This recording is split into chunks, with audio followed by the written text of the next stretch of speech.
13 ତାରିଖ ଦିନ ଜୁଲାଇ 13 ତାରିଖ ଦିନ ଆଫ୍ଟରନୁନ ରେ ଗୋଟେ ଭାଲୁ ଗୋଟେ ମଣିଷ ଗୋଟେ ହ୍ୟୁମାନ କିଲ୍ କରିଥିଲା।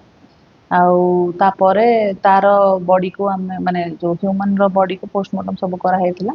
ଆଉ ଆଉ ଫର୍ଦର କିଛି ଇନସିଡେଣ୍ଟ ନ ହଉ ବୋଲି ଆମର ଝରିଗାଁ ଷ୍ଟାଫ ସେ ଜାଗାରେ ରାତି ସାରା ପେଟ୍ରୋଲିଂ କରିଥିଲେ। 14 ତାରିଖ ଦିନ ନବରଙ୍ଗପୁର ଡିଭିଜନର ସମସ୍ତ ରେଞ୍ଜରୁ ବି ଷ୍ଟାଫ ଯାଇକି ସେଠି ପେଟ୍ରୋଲିଂ କରିଥିଲେ। ଯେମିତିକି ଆୱାରନେସ୍ ପ୍ରୋଗ୍ରାମ ବି କରାହେଇଥିଲା ଏବଂ ପ୍ରିକସନ୍ସ ନିଆଯାଇଥିଲା ଯେମିତିକି କାହାକୁ ଅନ୍ୟ କାହାକୁ କିଛି ଡ୍ୟାମେଜ ନ ହଉ ବୋଲି। ତାପରେ ଆଫ୍ଟରନୁନରେ ଆମର ଆରଆରଟି ଟିମ୍ ବି ପହଞ୍ଚିଥିଲା। ଆଉ ମାନେ ରେସ୍କ୍ୟୁ ଅପରେସନ ଆମେ ଷ୍ଟାର୍ଟ କରିଥିଲୁ।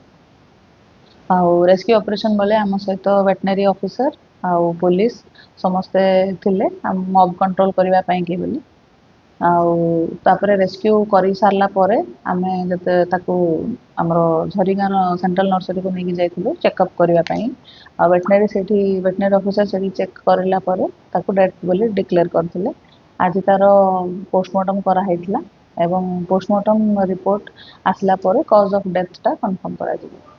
ମୁଁ ତ ସେ ବିଷୟରେ ଜାଣି ନାହିଁ ଡୋଜ୍ଟା ବିକଜ ସେଇଟା ଭେଟେନାରୀ ଅଫିସର ତାଙ୍କର ଯୋଉ ମାନେ ଭାଲୁର ସାଇଜ ଏବଂ ୱେଟକୁ ଆକଳନ କରିକି ସେ ଦେଇଥିଲେ ବିକଜ ମୁଁ ସେଥିରେ ଏକ୍ସପର୍ଟାଇଜ ନୁହଁ।